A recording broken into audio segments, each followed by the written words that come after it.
Alright, first a demonstration of the move we're going to do.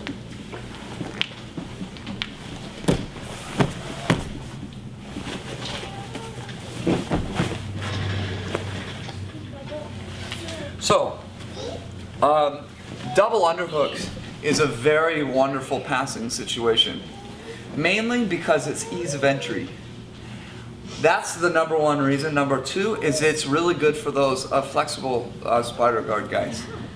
So, ease of entry and really good to kind of negate the whole spider guard, feet on the bicep thing. You can do it right as you open the guard. I open the guard, I drop under. You can do it from a knee slice. You can come in here, you can come back and under. You need to start seeing, particularly today in sparring, how you can get to this every single time. So this is the only pass you know today. It's not, but just kind of maybe approach it that way. Okay? So I'm going to get double underhooks, and I'm going to grab his belt like this. Anytime you control the belt, you're controlling the hips. So the drawbacks of double underhooks is that there are a lot of counters that you could happen to you from double unders. You could just simply get choked. You know, no arm triangles, TP chokes. Mackenzie Dern is actually pretty good at a choke from here. She tries it quite frequently. Taught it to one of my kid students, and she tries it on me all the time. So I have Mackenzie vicariously trying to choke me from double underhooks all the time. And so you need to be very careful from this position. So what I want to do is I want to keep my head super low, intact like this. Because if your chin is down, it's going to be hard to get choked. Okay? Second thing is I don't want him to have any space like this. This is bad, okay? There's all sorts of bad stuff that could happen from here. Okay? So I'm in low. Now what I'm going to do is I'm going to pop up both feet at the same time, like this. Then I'm going to pull him up. And look at my posture. Everybody will probably posture up too much, like this.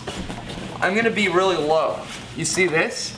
And my chest is going to try and make it on his lower back / upper butt. Okay? Now second is my knees need to pinch in, controlling his hips like this.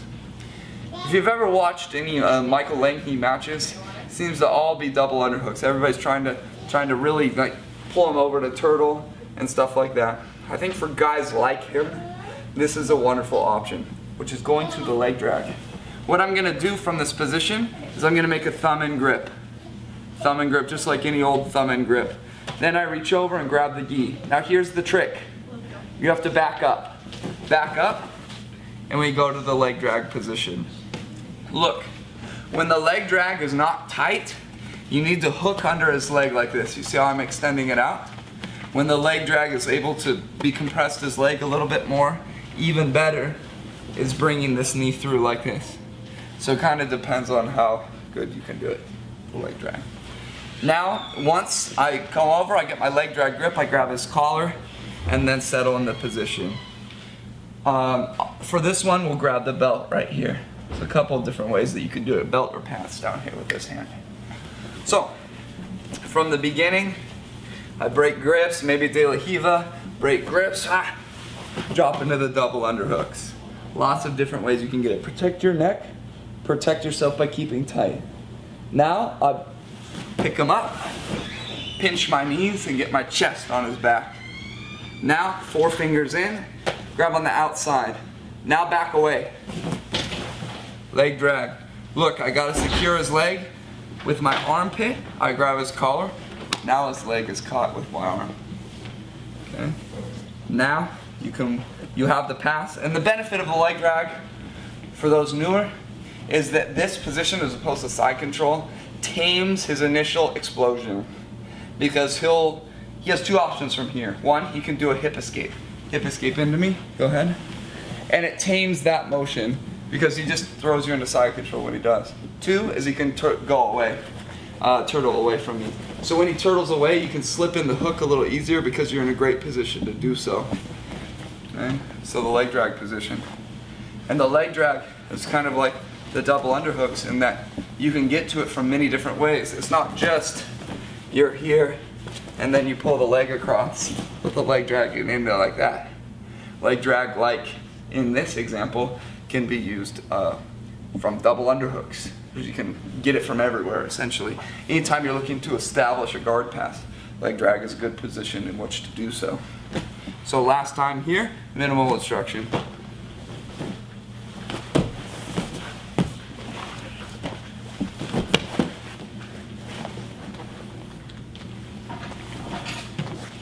Any questions? Okay, partner up and go. Legs and put them in like a butterfly hooks, 2 of them, right here. This is not good anymore for me. I don't like this. So boom, right there. Look, it controls me. Look how difficult it would be to do the previous technique. It's just awkward as all heck, and bad things can happen to you. So there you go, something that's annoying. Look how little that took to learn. It was just right there. That can help you. Just putting in the butterfly hooks from the double unders. But as a top person, you got to be careful that there's no space to do that. So maybe when you're here, maybe you just want to pull him a little closer from this position, like this. Maybe you want to do that before, because it tightens things up. It'll become very difficult for him to scoot away. Watch what he has to do. He has to kind of shrimp away a little bit and then put in the hooks with me a little extended like that. Okay? So you have control of his hips. Don't let his hips shrimp out. Okay? You're grabbing the belt. You know? Keep him in tight and then keep him there, you know? Use a little bit of gusto there. So, he's gonna be able to get in the hooks. Now, I don't particularly like this counter, but we're gonna be analyzing a sequence that happened at Worlds.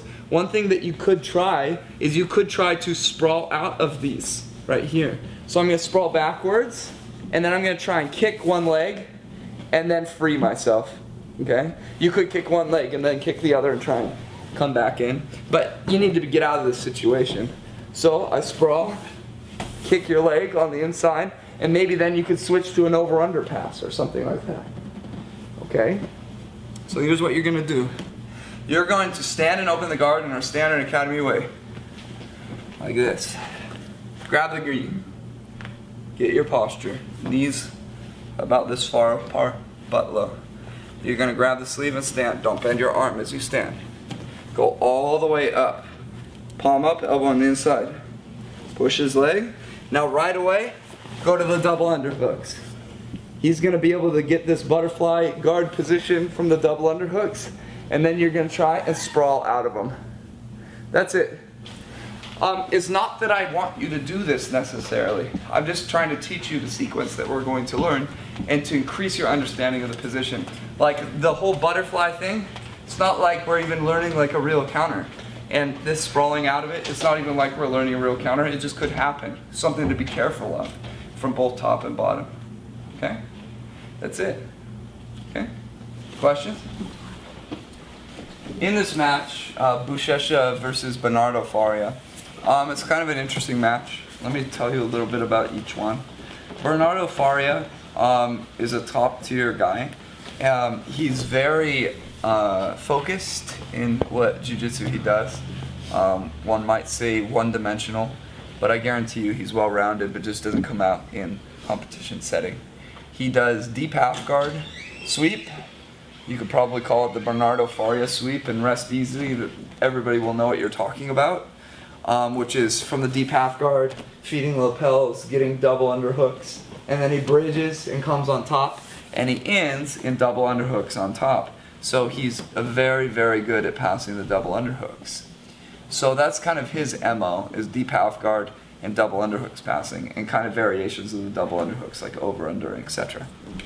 Now, Buchecha is young, he's explosive, he's athletic, he's big, he's about 240, 245 pounds. And he's also a two-time absolute champion. Now he is, after this last weekend's World Championships. So the sky's the limit for him. He moves like a small guy, but he's a very, very big guy. So kind of a personal story from this morning. We had Brian Keenan, who's a 4-stripe brown belt, and he was recently at Marcelo's Academy, which is where Bernardo is training currently. And I was talking with Brian about do you call the double underhook pass the stack pass, just the double stack pass, because some people call it that, and then the stack pass the single stack pass, because some people call it like that. And it kind of led to the story about Bernardo, a conversation that he had with Bernardo, and Bernardo was asking him, what do you call this? Do you call this over-unders or under-overs? Which is kind of funny because in Jiu-Jitsu, you know, there's no standard name for it. So it was kind of funny because some people are like, no, this is the double underhook stack pass. And some people, it's just double underhooks and everything. But it's kind of funny that, you know, Bernardo was just like, hey, I don't know, is it under-over or over-under? I don't know. Which for most people it's over-under and not under-over. But he referred to it as under-over. Brian found that weird. So anyways, now going into this position here. So I am Buchecha and he is Bernardo. So what I'm gonna do, as he got the double underhooks, Buchecha was able to get this position. So what he does is he sprawls his legs backwards. Go ahead and sprawl your legs. And he's looking to clear particularly this hook right here. So he's looking to sprawl out. Now if you notice, he's very, very low. So what Buchecha does is he reaches up and grabs the belt and he gets up on his arm. Now exactly like a hip bump sweep from the guard, he goes like this.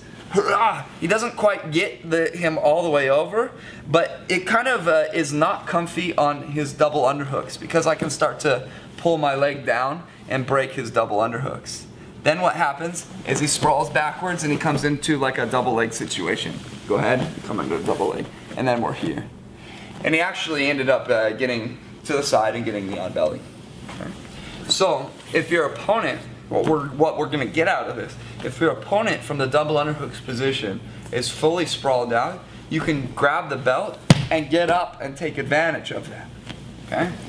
So here, we're starting off in the double unders, and by virtue of how he got it, I got my hooks in. He sprawls out to try and clear. I keep my hooks heavy and tight. I keep this up here and I get up like a hip bump sweep. I hip bump him, almost going over, and then I sprawl backwards, and then we come into this situation here. Which for me, I do not like being in double underhooks because I'm not so flexible in the stack. I personally think, just so we can get it on camera too, I think that when a serious injury occurs in Jiu-Jitsu, that is going to be from the double underhooks with somebody trying to really aggressively stack. Keenan didn't care, but Keenan versus Jackson Sousa was, for me, the most anticipated non-black belt match. Even, like, I look forward to it just as much as any of the top black belt matches. Because Jackson Sousa from Brazil had visa problems, was a guy that they said could beat Keenan. Keenan hadn't faced him, and they finally got to go against each other at this World Championships in the open weight, because he's much heavier than Keenan. Jackson's a hugely explosive guy. Like the nightmare you have of somebody that's crazy and explosive, that's Jackson Sousa. And Keenan's like this flexible guard guy. So at one point, Keenan was in the stack, and Jackson he just pulled up so aggressively. And what you do is you try and shrimp your back backwards so you don't get stacked, so you just kind of keep going backwards. And Keenan came down so hard on his neck. My first thought when I was watching it live is, I think Keenan's unconscious. Of course, Keenan didn't care. But you can kind of see how dangerous the situation could be. So you need to not play it at once. You know, if you're defending double underhooks, try to kind of play it gradually as your flexibility increases, and that you might want to stretch in the stack. Last time. Right here. I have my hooks in already. He sprawls out to try and clear.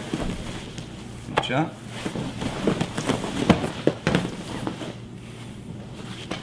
Got it? Cool. So I want you to start from the closed guard, stand, open, double underhooks this. Okay? Ready, go?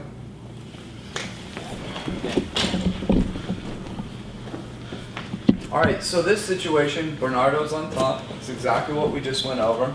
And here has Buchecha in kind of a smash pass position with his legs folded to the side.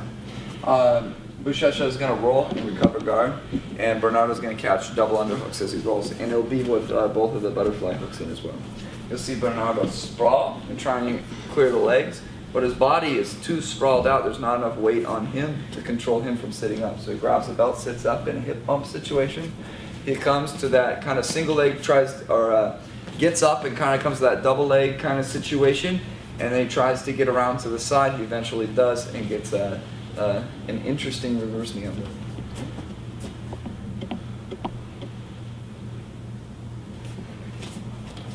So just swept. There's his points that the referee awarded. You can see kind of how awesome Buchecha moves in this kind of pseudo recovery here. I mean, generally big men don't move like this. We're about to see in about 3 seconds. With inverting and all that. Cool, so here's the situation. See how his hooks are in, double underhooks. Gets up, sprawls his legs. Keeps sprawling, controlling his leg. Comes around to a good passing spot here. Passes right there. That's gotta hurt being on your side.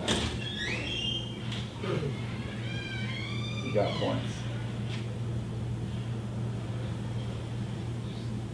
So you can see quite the fortunes have reversed. Let's get one more look at it.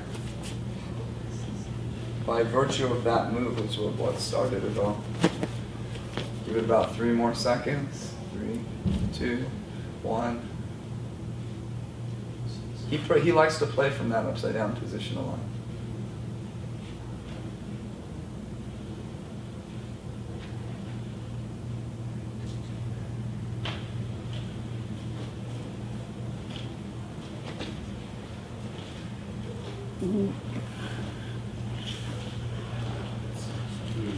There's his points right there. Okay, so we're going to take advantage of all the people that we have in here and do a lot of sparring. It's going to get hot in here. I would not recommend sitting out if you want to ever compete, because Will Plata, was it hot at the Dream tournament? Yeah. Was it hot at the kids tournament? Oh yeah. Any of these small tournaments you compete in is going to be a sweat box. Sweat box. There's a reason you do it. Injury prevention and getting used to training in heat. So let's go. Let's heat this place up. Partner up. 7-minute rounds. No breaks.